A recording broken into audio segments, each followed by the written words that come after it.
So Johnny appeared and vanished. Okay, I'm sure he'll be back in a minute. Okay, but I mean, it's up to you if you want to have your video on or not. The webcam's not that great on here, so I'll probably just stay off if that's okay. Totally your call. Yeah, yeah, don't mind at all. And you don't mind speaking on the mic? I mean, it's a bit weird otherwise. No, that's fine. Yeah. Just so you know, they are recording it, but it's kind of just for us, really, and it will be on. Okay. I don't think it'll be vast amounts of people watching that. Now there was, was it Johnny who just appeared and vanished? Okay, so I take it you've been in the middle of the open day, sort of going around doing various virtual things already. Bits and bobs. I don't know. I came across this session just because I'm looking at actually postgraduate level, and I wasn't sure about popular music at postgrad. I haven't done a huge amount of research yet, so I just kind of wanted to get a bit of a feel for what's happening at Royal Northern. Right. Yeah. So where are you at the moment then? So I completed my degree 2014. Right. I have actually got an MA as well, but kind of thinking that I'm looking down the MMUS route now. So yeah, just exploring a few different places. Not 100% sure what I'm looking for yet, so just trying to get a feel for what's out there. I didn't study at a conservatoire before. I studied at Nottingham, so yeah, I'd be quite interested just to get a feel for everything, really. So what was your course that you did at Nottingham? Sorry, go on. Was that a pop music course or a?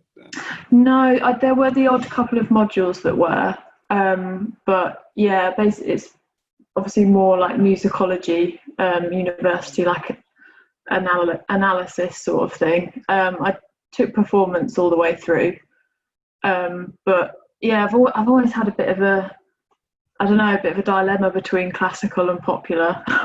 Yes, I know. Well, yeah. Okay. Yeah. A lot of students have been through that. Yeah. And what about? So I'm just getting a bit of a picture of where you're at. You know, you mentioned a masters as well. So with that, I take that was music. Yes. So musicology based again. So I did like dissertation, research, that sort of thing. Whereas now, I don't know. I've sort of been rethinking my career and looking at skills gaps that I have and things that I just wanted to pursue that I haven't done. So yeah, having a bit of a. You've been working already then, I guess. Yes, yeah. If your masters, that's 6 years ago. So I did the masters 2015 to 16. So, but yeah, a few years ago now. So have you been working as a musician or? A little bit. It's not been my full-time job. So I've worked at a music service. I work at a university now, behind the scenes in a music department. And yeah, just been doing like I've done a little bit of teaching in the past, and I do gigs and things, but yeah, it's not my main source of profession, which I'm now thinking I would like it to be. So is that where the kind of pop music side of it comes in that you're thinking? Yeah, definitely. So you mentioned you're doing gigs then. So sorry, I know I'm asking you loads of questions. That's all right. It's quite nice just having small groups. Sometimes you get like 11 people on these, and obviously, normally they're in person, so it's very different. But even then, it's it's quite nice having a smaller number of people. So if you don't mind me quizzing you a little bit. No, that's fine. Yeah. Yeah. So when you say gigging, do you? So what kind of you mean, like, I guess in the pop music? Do you mean doing classical recitals or? What you mean? I don't so much do the classical stuff anymore. I haven't found opportunities, and I think because I've had a gap between learning and playing properly, I've had a bit of I don't know, and I want to properly get back into that before I put myself too far out there. I think that's a fair comment regarding a classical level playing, isn't it? Not that pop music is difficult. No, you can go out there and work instantly in a way that you can't you can unless you're playing like background somewhere in a restaurant. But yeah, so I've done a bit of band stuff. I sing as well, but I haven't really done any training in that. I used to do a lot more solo things, so just me singing and playing. But kind of, yeah, I just got a bit. And I wouldn't say I'd still enjoy like solo things, but it's also a lot of fun playing with other people, which as a pianist you don't often get. So, yeah. It's always a trade-off, isn't it? You know, there's always going to be work for you playing something that you'll always be able to, you know, well, current crisis. Current crisis. Let's imagine. Let's work as though that's them all going to be okay.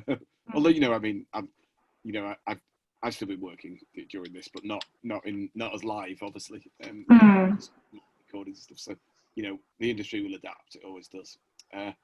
But yeah, if you can do that, sing and play, you know, you'll always be able to get background gigs. But the might be rewarding, I guess. Or, you know, you kind of get, so why exactly am I doing it? You know, it's like, even though it's a job and you can make money off it, do you want to sort of sully the thing that's pure to you? You know what I mean? Which is it's a tough. You've got to get that kind of balance right, haven't you? You know. Yeah, definitely.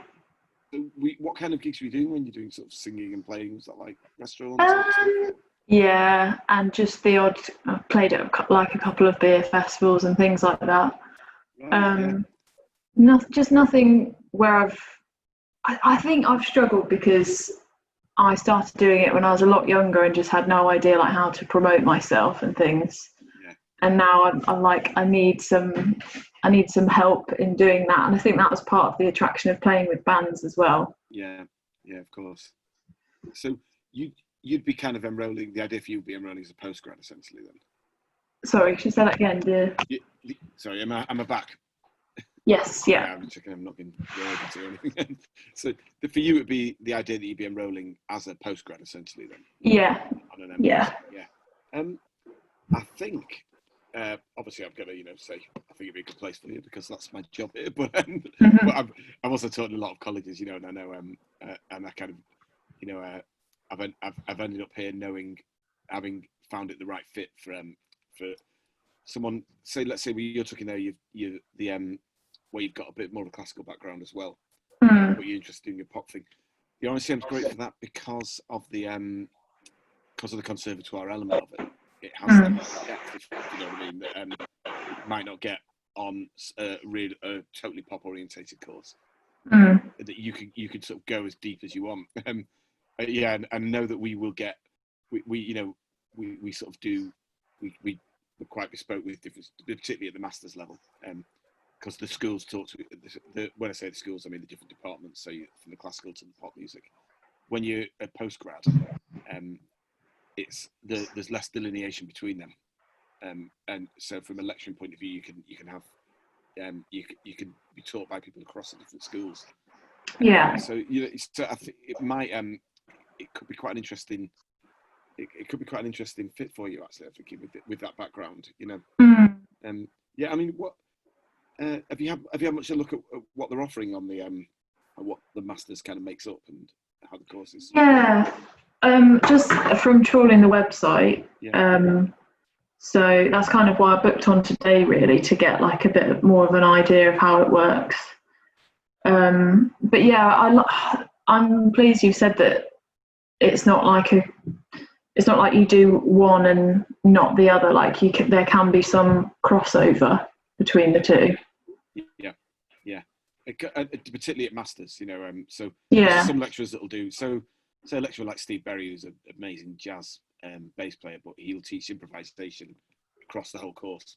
And we've tried to meld all the schools a little bit more in general, just so it doesn't feel you don't get that sort of quite old-fashioned approach to this is pop music and this is classical music. Yeah, the two don't mix at all, And I think a lot of institutions are just purely pop, aren't they? And then the classical ones have a pop course that appears sort of later on.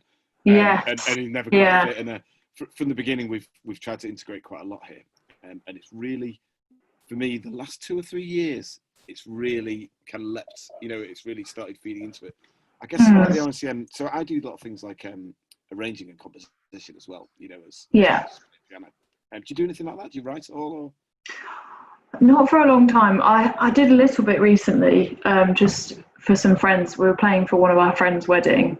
and I was doing some arranging, and I just hadn't done it for so long. I really enjoyed it, but it's definitely something I haven't done in a long time. I'd like to though. I really would like to. Yeah, I think a lot of piano players kind of that's extra skills sort of bow, isn't it? You know, I think a lot of us. For me, I mean, I could never make a living just off playing in the 90s. Yeah, not these days. But I've always been writing and producing and arranging and a little bit of teaching. You know, just along the way, and it's those sort of 4 or 5 disciplines that have managed to keep me in the job, if you know what I mean. And why someone like the RNCM was a good fit for me as a teacher as well, because I didn't want to be just teaching pure pop. I wanted to be able to teach string arranging, and I wanted students who would understand what I was talking about if I was able to get a little bit deeper, you know, which sounds to me more like where you might be coming from, you know, rather than just someone going, this is C and this is F. Oh yeah. yeah. Just from what you've told me there from your background. So I might do something like work with classical students, because we've got so many string players. I might do some arranging where I teach pop students and classical students. And we'll use the orchestra, the session orchestra, to play the tune through. So you have sort of, you know, had an on-tap orchestra essentially. You know, and then the pop music students will be laying down the beats and doing all the cool stuff, and then the classical students will be doing the string. And actually, there's a lot more cross-pollination than there was 4 or 5 years ago. To me, that's unique in a conservatoire. I've not quite come across it. And again, I'm saying this in an unbiased way, because I've taught at a few unis. You know, I'm not just saying this because I'm here on the payroll. You know, I know they're recording me, but I doubt anyone will love it. But, no, it's definitely something that you know, because I will be honest, that when we first started the pop course here, it was that classic thing of it being that over one side and the rest was the conservatoire, sort of more established classical element, and we were like the naughty little brother, you know. and then that stereotype. Yes, yeah, and you know, I've noticed that all my career, and I've noticed in the last 5 years it's changed throughout the industry as well. You know, a general move away from that. But I'd say this is the first conservatoire that's offered a 4-year B-Mus in popular music. Yeah. You know, which is a level of gravitas that you wouldn't normally get on some of the others. And if you look at the staff, it's real kind of high level, highly trained players that are teaching. You know, and not, you know, there's sort of quite sort of top of the game players in each instrument. So that we can get into that sort of level of depth that someone might require, you know, if you want that level of conservatoire playing. Or we'll just teach some grooves if people want to that as well. You know, you know, we're all pop players who could sight read something difficult as well. You know, it's not. There's a kind of it's a bit of an interesting cross pollination. That's it might. You know, I hadn't really thought much about going down the popular route again, because when I was first looking at unis for my undergrad, actually my second choice of place to go was Leeds, and I was going to do a combination of popular and classical. Yeah. And I hadn't really thought much about it since, but yeah, since I've kind of been looking around the RNCM, I don't know, like you said, it just seems like quite a integrated program. I'd be quite interested to know, so in terms of like your principal study, how does it work with like the tuition sessions? Is it still focused on instrumental? What kind of repertoire would you do, I guess, is what I'm... Well, yeah, okay, so the great thing is when you get into masters, but actually on the degree level as well, it's quite student-led. Okay. It's definitely if you're doing undergrad, it'd be really student-led by around third year. I know you're talking about postgrad, but I'll give you our undergrad model, because I think it sort of explains the ethos a little bit more. You know what I mean? Yeah. I've just got someone to admit here. Hold on. Let me see if. Hello. I'm just connecting to audio.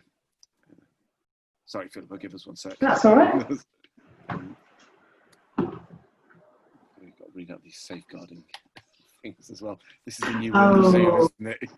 Yeah, I know. There's been lots about it, hasn't there? God, it's all a bit.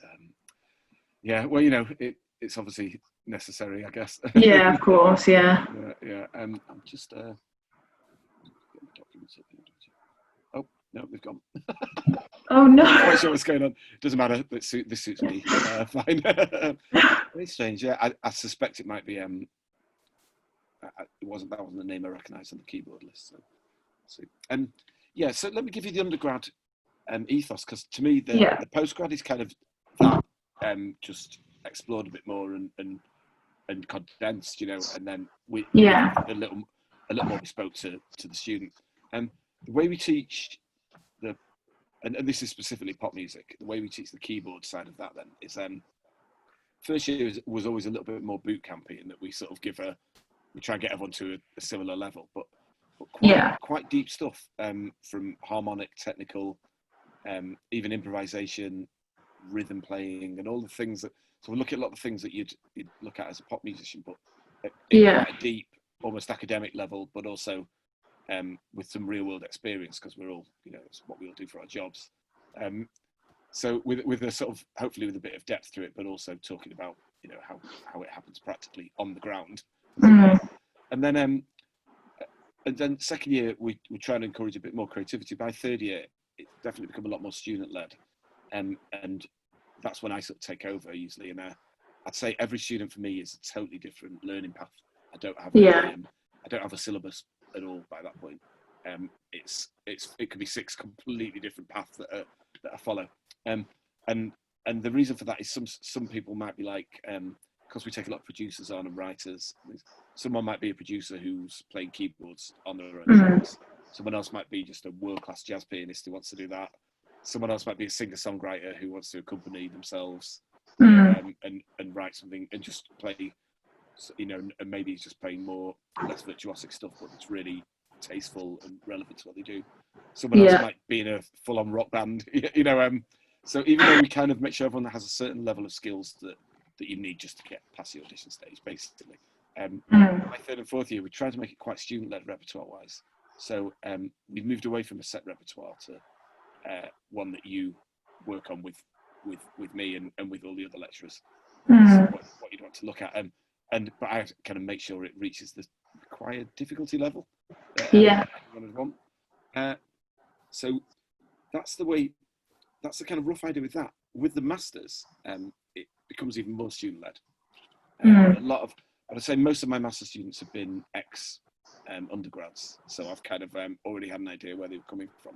Okay, yeah.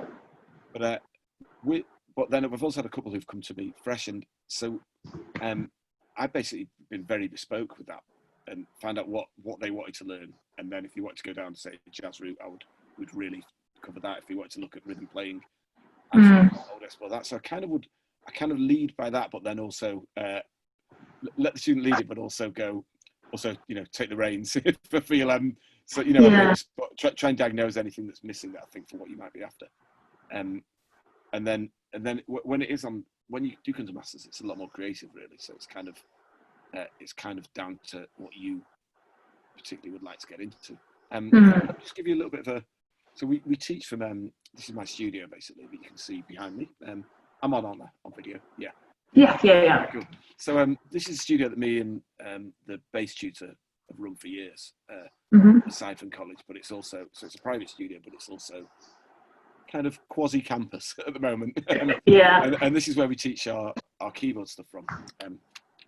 Take a little virtual tour, you can have a look around. So do you do much keyboard stuff, or are you a kind of straight ahead pianist, or? I'd say it's more pianist, yeah. I've not. More pianist, I'd say. Because obviously we have, the college is full of Steinways and all that stuff as well. Yeah. And this is where we do a lot more of our keyboard stuff. So as it's you all do, a little virtual tour here. So we kind of got a load of old. Here, and that's a Wurlitzer. A Rhodes, and then we have a live room there where we record. So some of my master students are writing music that they record in here as well. Okay. And then I have another room in there that I teach piano as well that has we've got the keys. So I won't take you. And from there we run. I can run my lessons from there, but there's also options for you wouldn't necessarily just have all you want to watch with me. You could have them with Dan, who teaches straight head jazz in college as well, and I think you can do some cross school. You probably be able to do some cross school classical lessons as well. Okay. Yeah, so it's quite loose actually. I think it's probably fair to say when you get to us, it's kind of led by you quite a lot there, whereas the undergrad is a lot more prescribed. Yeah. But again, with a real, by third year, a real creative kind of bent towards it, and for me is run with that really. So it's quite down to you and what you want from it really. Yeah, it sounds it. That's how it worked for me. So let's say you were let's get specific, I guess. Like, is there anything? I mean, if you were to come in today saying, I really want to learn this, is there anything? What would you kind of say you'd really be after learning as a pianist? As a pianist, it is important to me to push myself with the classical stuff, but also my singing and playing and songwriting, that side of things, is like the other half of what I do, if that makes sense. Yep, got you. So if you want to do, so from a piano point of view, maybe you'd want to look at backing yourself as a singer, or looking at chord choices, maybe, something like that. Yeah, definitely chord choices. I'm always thinking I just need someone to help me find other sounds, if that makes sense. Yes, I know exactly what you mean. Okay, yeah. So even you saying that will give me a sort of direction of where I know we could go. Definitely, I've taught a lot of students who've come from the saying there's a kind of cross school pollination now. Sometimes some of the fourth year classical students will come to me to look at kind of rhythm playing and backing and those kind of things that they'd be incredible, incredible high level classical pianists, but that doesn't mean that somebody says C minor 7, what to play. Yes. And of course, the big dichotomy is you're used to seeing the dots on the page, aren't you? And yes. And that, I think that's the big leap, isn't it? The fact that and anyone who comes from a dots background, if you know what I mean by that, that's a crude way of putting it. But anyone who's used to being essentially told what to play by some English, then has to make that weird move where suddenly you go to piano and you know it's C, but it's like, well, what C? And which bit of C do I play there? And what do I do with my left hand? And that's the thing that makes sort of being a pop stroke improvising, and it's soul, R&B, that kind of playing. It's that personal leap that you've got to make, where you fill in the gaps and the page can't tell you what to do. Yes. That's the impossible void to pass, isn't it? And I feel like I'm just on the edge of that. Like I play in a swing band, so I'm having to read like chord symbols all the time, but I'm kind of guessing. Yeah, exactly. Because but I know what you mean when you said, what do I do with my left hand? Absolutely. What do I do with the left hand? I completely get that. What rhythms do you play? If it says C7, do you just hold down 4 notes for a bar? I know. And I don't think people who haven't done both disciplines understand how hard that blank page is for a classical player, because suddenly you're like, oh my God, what do I do? A figured bass? I know. Oh no. I remember the first rehearsal that I went to for this swing band. They were so mean. One of the first pieces they put in front of me was, I think it was Fly Me to the Moon, so I kind of knew what it was, but it started with an 8-bar piano solo with just the chord symbols, and I was like, oh, okay. But it was a good way to learn in terms of knowing the basics, but I definitely feel like I could benefit from some proper training and tuition in that. Absolutely. Could I ask out of interest, what did you play in those 4 bars? Those 8 bars? I don't. It's really embarrassing. It's basically just like an elaborated arpeggio, maybe with a couple of sevenths in there, which I knew would come across as sort of like a bit of a tinkle. But it was, if I heard it back now, it'd just be so embarrassing. Yeah, sort of mildly treading water. Definitely. And then thank God when they all came in and I could just like vamp along. Well, I guess the right, that position you're in there is absolutely completely normal and a thing I've come across 100 times. Well, but I've come across many times, particularly teaching at the RNCM, where I'll have a classical student come in and I'll just hear them playing scales and go, oh my God, that sounds insanely brilliant. You know, just the scales are like music.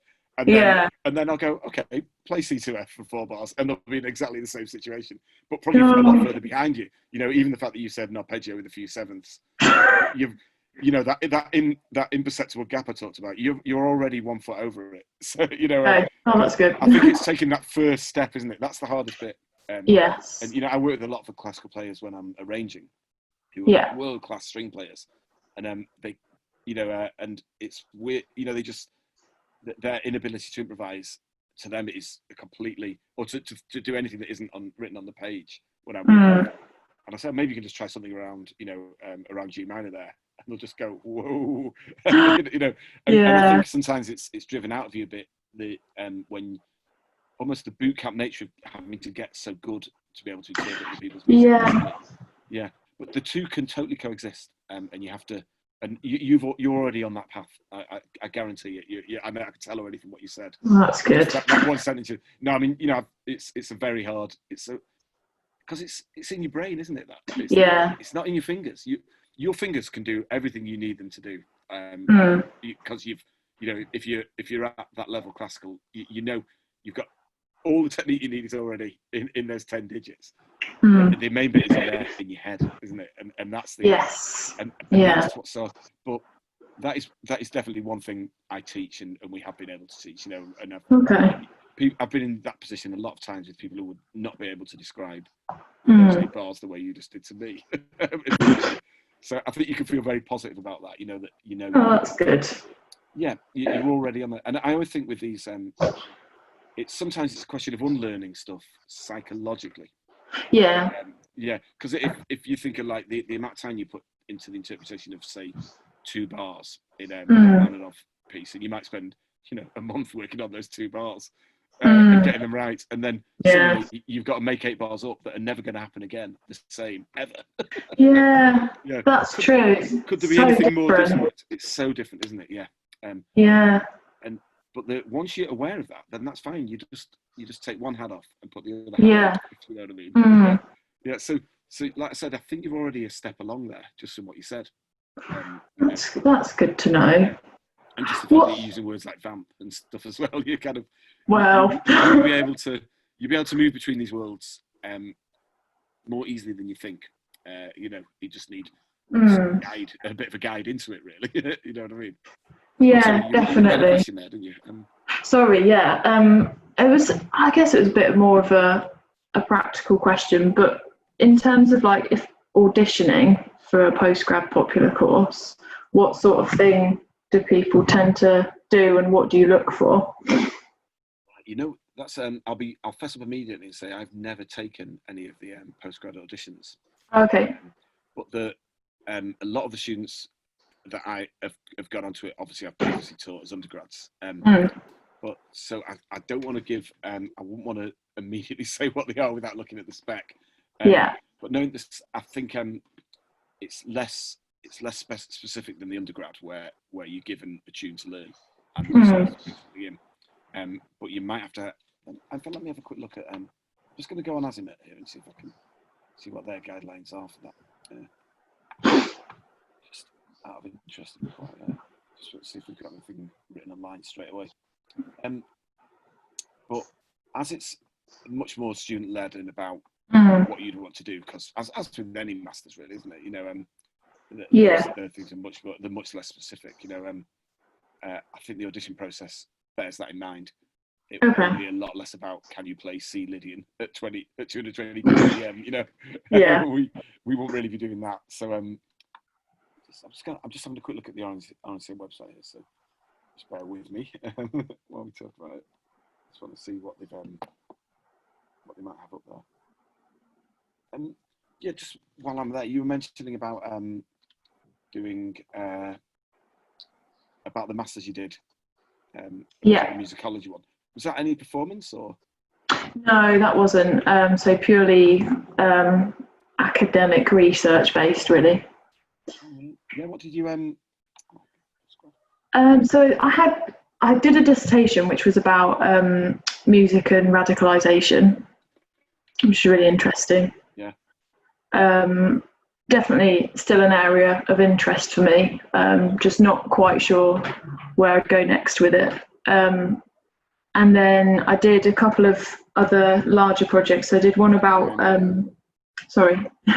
Yeah, no, just saying that it's about 25 years ago I last did my dissertation. And oh, really? I was intrigued. But, you know, obviously I've just been a practical musician, but I've always loved that sound. Mm. And then another big project was. Oh, sorry, I think there's a bit of a lag. Yeah. Okay. There we go. Yeah. So go on, you're saying another big project? Sorry, yeah, was music performance anxiety, which again is another big interest for me. Wow, that's really interesting. Mm. Oh, I'd love you to come on this. I've got some interesting conversations we could have, I'm sure. Yeah. A friend of mine specialises in that and works with Halle a lot. He teaches a lot of hypnosis. And oh, really? Because there's a lot of elements with them. You know, people have like the quivering hands before they grab a bow, and it can really affect you. You know, it's manifestations of anxiety in those kind of ways that I think can really affect you in the classical way, in a way that maybe not. Oh, yes. Quite can do the same with the pop. But you know, it's worth remembering that I mean, Amy Winehouse and Ray Charles had insane stage anxiety. You know, and they just got over it the wrong way, I guess. Yeah. I had a shocking statistic, which sadly I can't remember now, but it was like, I'm sure more than half of orchestral musicians will rely heavily on beta blockers. Yeah. And it's just awful, isn't it, that that's what the environment does, if that makes sense? Yeah. Well, I mean, did you ever do many sort of recital setting type? Oh, yeah. When you were playing? Yeah. I mean, for me, and I've played. Sorry, I'm not flexing, but I've played some very big venues as a pop musician. Yeah. And when as a kid, I was when I was young and thin, I was doing pop kicks and I did like we did a gig at like Wembley when I was wow. You know, and I didn't have nerves at all after that. But you put me in the RNCM lecture theatre in a vaguely classical setting, and I can barely talk with nerves before it. And I think it's a pop hang up for me that I always felt I shouldn't be allowed on a classical stage or something. But there's something about that particular setting which is so much more. You know, if I could see the crowd, and I don't mind how many people are there if it's in a pop setting, because they're giving you something back. But you know, that formality of the silence and the quiet coughing and everyone. Oh, I know. I think it's I think it's something about the perfectionist element. Yeah. And you know that it's existing material, and you make one bar wrong. Yes. It's wrong, isn't it? You know, and that's it. It's wrong. The only place you can go is down, really, isn't it? So that's whereas when the great thing about playing jazz or pop or anything like that is that it could freedom. At certain points it can go anywhere. You know, and that's what I always really love, that element of it. You know, for me, when I do more posh jazz stuff is where I end up in the closest to a recital setting now. Because I guess that is the 20th century classical music. I guess American classical music is jazz, isn't it? You know, or chamber jazz and stuff. And that was for me that that's where it gets as scary as possible for me, really. The anxiety things are insane with those, aren't they? I really, I'd be like going, God, you need to work your head out here. I could play for it's so difficult. And not have an eyelid. It's so difficult. Yeah, that's fascinating stuff you've looked at there. So I'm just looking at postgrad stuff here, just to see, because I don't want to get into the auditions and then maybe completely wrong. So I might have to just fess up on that one and say you might be better speaking to someone a bit more admin based. Okay. About that. However, I can have a chat with my boss and I think I've got your email, haven't I? Probably. Does it come up in here or? I could type it in the thing. Would you mind putting it into chat? So you sure you don't mind doing Yeah. that? Yeah. Safeguarding issues, blah blah. No, that's all right. Why don't I have a word with Andy and I'll double check and send that through to you. Great. Good to see another Steele. Oh yeah, but without an E. Yeah. There we go. Everyone always spells it wrong. Yeah. Right, I'll save that in. Great. Let me have a word with Andy because I would hate to give you the wrong information. That's right. To fess up and say I'm not quite sure how the exactly what the details are with postgrad auditions. What I do know is they'll definitely be a lot less specific and task-based than an undergrad one would be. As I imagine you found when you did your musicology stuff. Sorry, can you say that again? I imagine you found that when you auditioned for your for the MA that you did. Yeah, actually, no audition for that. It was more proposal based. I think I can't even remember now. Yeah, you know. Yeah. It's a long time since I did my masters, but I think it was the same thing. I think I just said what I wanted to do, and they were like, "Yeah, can we have your money? See you there." Yeah. You know, which I think when you do a masters, it's all about you, really, isn't it? It's less about set environment. Yeah, you know what? I'm just going to get a little bit specific then, because I'm quite intrigued with what you're talking about and where you're. The fact you're talking about playing swing as well. Yeah. So is kind of jazz something you'd be interested in playing, or is that just a? I've always been like a bit nervous of it, and I think it's like my background with piano is classical, and like I said, I've done the pop stuff just on my own sort of thing, and I never really went into jazz properly, so I don't really know what I'm doing. So whilst yes, I think it would be, I would like to. I'm just a bit nervous about it. Yeah. I don't know if it would feel. I suppose like the same thing as popular, like making the transition across. I feel like I'm further behind with jazz than I am with popular. Yeah, I think a lot of the really good pop players would say the same thing. Yeah, the way we teach it, I don't delineate at all. Okay. I think it's a bit counterintuitive, you know, to go, this is jazz. Yeah, it isn't helpful. Yeah. It's all covered in the same place, which is, you know, New Orleans and the blues, and you know, and then and African rhythms, essentially. You know, they all what music's built on that, and then all pop music derives from that. You know, at some point, you know, so it's kind of I kind of try and teach it really across discipline thing with that, and I think there's a bit of a sense that jazz is big and scary and complicated. Yes. And that playing a Dua Lipa tune is a lot easier. Yeah. And not really. To play one of those really well is pretty difficult as well. You know, so I kind of I'd like to try and join the dots between those kind of things. Yeah. You know, just think a lot of times what you're doing when you're playing jazz is playing the kind of chords you might play on an R&B tune. But that's true. You play them as notes one after another. You know, really. You know, actually. A lot of pop music is about choosing the perfect chord, but those chords in pop music are just as complicated as if you play something like "All I Need to Get By" Marvin Gaye, or any number of Stevie Wonder tunes. Yeah. Oh yeah.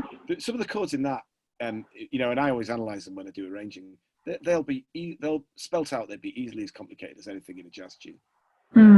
You could say the same about Queen. You could say the same about Led Zeppelin. Yeah. You could say it about ABBA. You know, the harmony is incredibly deep in that.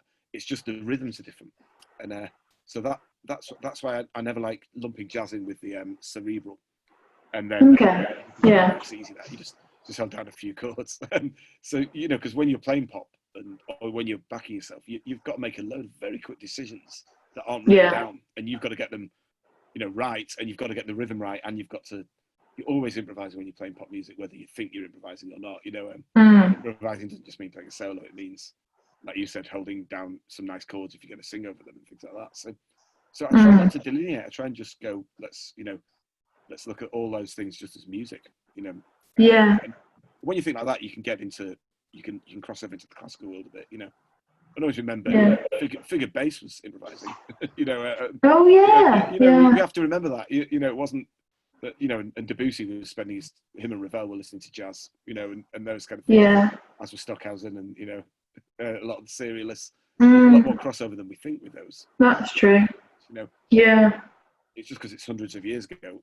we wouldn't know that it was improvised because obviously it wasn't recorded, you know. Yeah. So we lost the oral tradition, I guess, of classical music by the nature of it not being recorded. Yeah. So I try and get a little bit away from that, you know, and think more as music as a whole. You know, don't feel like if you compartmentalize, you automatically give yourself a ceiling, don't you? Do you know what I mean? Yeah. Oh no, that's true. Just thinking that, I was like, who's putting the barriers up here? It's probably me. Yeah.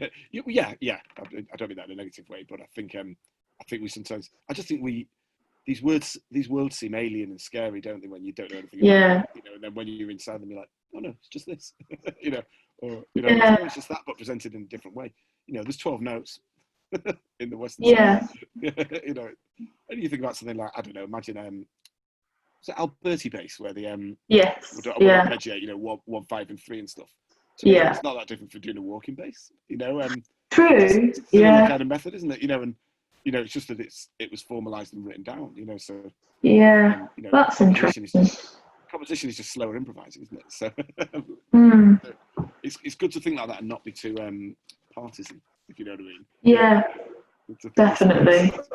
Yeah, and then you don't. The way I look at it is, there's a really nice. I mean, we're getting a bit deep here for an open day, but as you're not a 16-year-old, you're coming and going, "What's happening?" It's, you know, it's quite nice to have this conversation.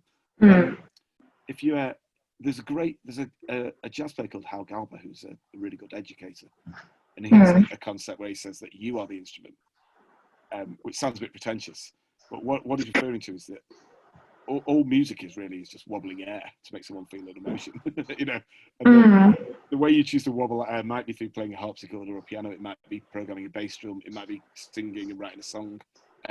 Those are your tools, and you're the instrument. And once you start thinking like that I'm just expressing me as that is interesting. Yeah, then it frees you up, and suddenly you're like, okay, yeah, I can think about the bigger things, you know. And the hurdles that get in the way are from a classical point of view, have I got the technique to reach this? Can I remember the song? Can I remember the bars? Can I remember what's happening there? From a more jazz pop improvised point of view, it's right. When I see C major 7, will my brain automatically go C, E, G, B natural, D? Will it take me 100 milliseconds to get there, or a second? You know what I mean? And those are the things that you have to internalize, basically. So it's just internalizing different skills. So the skills you internalize when you play classical are retention of the music, aren't they? And then and maybe a trill on the 4th and 5th finger that's really difficult in a Hanon piece, in a Chopin piece or something. You know, that's your skills that you've got to internalize, and you can only make that music when you've internalized that, and you're not on the page anymore. And then you're the instrument because you own it, and you're going, right, I know how to play this phrase beautifully. You're aiming for the same goal, but you're using a different set of skills. And what you've got to internalize in the setting you're talking about, which for you at the moment seems intimidating, would be, okay, I've got "Fly Me to the Moon," which is a 1-6-2-5 progression. Do you know what I mean when I say that? Yeah, I do. Yeah, I think it is. I can't remember. It's a while since I've jammed that. But so I wouldn't even now I wouldn't even think about that, because I've got around. I know I've drilled in I've done my internalization years ago, and those are insights. So I'm sort of unconsciously competent with it. And whereas when you first learn it, you're consciously competent. You know, it's 1, 6, 2, and you're still thinking. So the internalization is a slightly it's just the way you internalize that Chopin trill. Instead, you're internalizing a slightly different set of maths. And you don't have to worry about your technique if you come from a classical background. It's application of technique that you have to worry about. Yes. Do you see what I mean? So once you start looking at the skills in that way, it becomes a lot more assailable. Do you know what I mean? I think it suddenly goes, hold on, this isn't a big scary abstract beast that I can't conquer. It's just I just have to repurpose what I was already good at. If that makes sense. So I'm slightly waffling here, but I think you know what I mean. I think I do know what you mean. Yeah, and I talk about this a lot when we're trying to work out, we're trying to get from a classical place to a kind of improvisatory place. And really what it is it's learning the same math you've already learned, but it's not letting the paper do the math for you. You've got to do the math. And when you first start, let's say this is what I would do. Say in your setting there, maybe try something like Fly Me to the Moon. Then I'd try it in a couple of different keys, but go, okay, let's look at each of those chords. Look at 10 different options that you could have, and there's more. There's almost infinite amount of options. Yeah. Of ways you could voice it, and I might start you just with 4-note voicings in every key, trying that, and then with different left hand, then with different left hand options, and then you slowly, as you internalize that, it just becomes part of your vocabulary. And at first, it's stilted, obviously, because that's the nature of it. But the way I always with pop music and jazz, you have to think of it like driving a car. You can't read a book that teaches you how to drive. To learn how to drive, you have to watch someone do it, and you have to get it wrong yourself, don't you? And it's a little bit like that because it's an oral tradition. You have to see someone doing it, and you have to osmosify that, and you have to, for a better word, mess up yourself, and then learn from those mistakes. And then internalizing is all about that.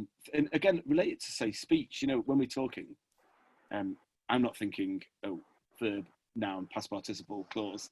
I'm just speaking using a vocabulary I've already got in my head.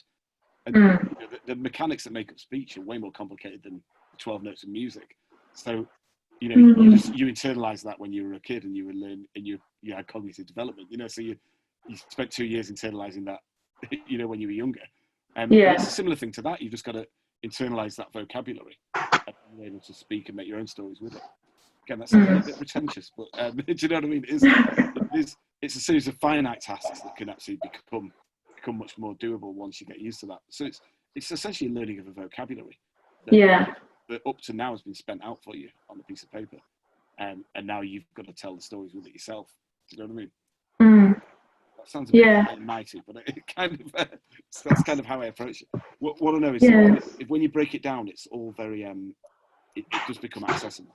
It's just about putting those hours in, really. So that's how I'd approach something like that with with say that mysterious 8 bars that you weren't quite sure what to do with. Happens all the time, I tell you. And it'll always be stilted, and then it'll get slightly less stilted as you become consciously competent. And at some point, you'd reach unconscious competence where you're not even really thinking about it, and sometimes you're just playing what's immediately in your head, and your subconscious has done the maths for you before. So it's not, you learn the maths to forget the maths, if you know what I mean. I think so. It's a soundbite, but it kind of works. Yeah. So you already know all the maths because of your classical background and because of the fact you've been looking at some jazz and writing and backing yourself already.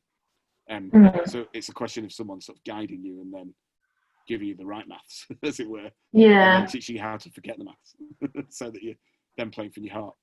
That sounds like quite a strange monologue, but I think it makes sense. Cool. So that's where I'd start, with something like what you're doing there, and just give you a load of exercises related to that. We've got resources. We built, me and Johnny, the other piano teacher on the pop course. We've got a whole swathe of kind of pedagogy and resources related to this stuff. There isn't much writing about this by its nature because it's the pop music education industry is quite new, really, so it's kind of the pedagogy on it is relatively new. So we're a bit ahead of the game in that me and him have got together quite a lot of resources already that are quite unique to us two, really, of kind of formalising things that were never formalised, if you know what I mean. I do, I don't know if they should be formalised sometimes, but it's, I'm here and that's my job, so I'll happily do it. So that's kind of what we do. We essentially give you shortcuts and guidance to things that need internalising, that need to come from you, but we can sort of guide you into that path with a lot less chaff and nonsense than when you try and get it yourself. If that makes sense. Cool. Anyway, I've monologued for a little bit there, but I'll just try and make it specific to you, really. Does that make sense? Any other thoughts any other questions you want to ask? Just making a few notes. I'm just trying to think if I had any other questions. I suppose what on the popular pathway, what would the form of assessment be? Do you work towards an end of year thing, or? Yeah, you at the moment there's 2 kind of options. You can, it's specialise a little more in composition or a little more in performance. However, at the end of it, you would still do a performance. But that performance is more geared towards what you've composed, if you were taking that pathway, or if you're going straight to perform, it would be about you as the performer. So if you do it as a 2-year course, then it will be basically about the final recital would have a lot of clout. And which shame you can't really come in college and have a look round. Have you been into the RNCM? I know. Sorry, say that again. Have you been there recently or not? No, I've been there once. It was a long time ago though. Yeah, it's very much changed now. So we have a really nice studio there and a room called Studio One, which is basically a pop-based room. It's a massive kind of pod that's really well equipped with a really big stage and everything, and lots of really a really good desk, and it's linked to the studio. Loads of really nice gear there. That's often where you do your final recital. Something more pop-based, or there's the lecture theatre as well, and the where you can still the more formal classical settings as well, and that would be where your final recital is. And I know that would have some big weighting. Marks wise. Again, I'm not going to get into figures because I don't want to get them wrong. No, it's all right. I'll definitely want to finalise that with Andy, and I'll let you know the details. But yeah, so it would be based on a big performance if you're doing it as a performer than a writer. It sounds to me like you might even do a bit of both. You might do some composition. I think this is my problem. I just want to do everything. That's not a problem. That's a good thing, isn't it? Well, I just don't want to end. I think my problem so far has been trying to do everything but not specialising in anything. I don't want to. I don't want to. End up like a jack of all trades, master of none situation. You know what? I think in the modern day, actually, it's better nowadays to. You think? Yeah, well, the ultimate is to specialise in everything, isn't it? But for me, having 4 or 5 skills was better than me trying to just do one really well. Yeah. The industry's changed a bit around that, So I'll make money as a writer, and PRS, which is to get as a writer. Yeah. And that stuff never goes away. And I always say to all musicians, write, play, do it all. Like say you're the instrument. Don't worry about that. Don't think, oh, I'm you can look at them all and just think of it as a whole thing. So I know the way they assess on the masters is that you can assess performance and the composition at the same time. So you can choose, you can gear. I think you can weight it slightly more towards one than the other. So the two of them totally intertwined. I don't think you have to worry about making that decision anyway of going. And I know. Yeah, you can feel like you're selling yourself short, can't you, if you're not concentrating on one without the other. But one will always lead to the other one, I think. And I think if you're composing, you're performing as well, and it sounds to me like you could join the two together. But I don't think you'd have to commit very early on to either. Okay. 2 years. I've had students who were going purely on performance and then they switched to composition based performance elements in the second year, and then I've got others who've just gone pure performance as well on the master. So again, the idea of it being student led is kind of in your favour there. You almost wouldn't want to, you're starting, would you? No, you kind of have to suck it and see approach, and I think I think that's okay. That's good. The fact that you can be taught across by different lectures across the school is really useful across the respective schools. Is one of the benefits of that, I think. Absolutely, yeah, and that's what I've had some who came for a year and then the second year they went elsewhere and were studying with they were doing improvisation with who does improvisation as well, after having done a year of doing some heavy jazz with me, and then they went and then they went a little more into composition on that. So it's not written in stone from the moment you start, if that makes sense. Okay. Yeah, it's got a little bit of ebb and flow once you're in. Yeah. Okay. Which sounds to me maybe what would suit you. I think so. You don't know 100%, do you? Yeah. And that's I cool. think so. Yeah. When were you thinking of starting? I don't know really. I think It depends on how much preparation I need to put myself through. Yeah, of In course. terms of just like getting ready. If I could, I'd love to start not this September, but September afterwards, so 2021. Yeah. But I guess one final question. I don't know if it would be good for you to answer, or maybe the grad school in general, like the admin team, like you said. But I'd be interested to know like what contact hours are like. Do you mean for one-to-one? Or? No, just like in general. So, okay. For example, most programs are over 2 years, aren't they, for the graduate? Yeah. So how many hours of study and how many hours are you in and that sort of thing? Okay, yeah. Well, I know from a one-to-one point of view, I've been doing an hour one-to-ones with my graduates, with my postgrads. Yeah. That's one-to-one lesson time, but obviously that's one small element of the course. So is that per week or? Yeah. That's been per week. Again, I don't want to. I just definitely want to ask.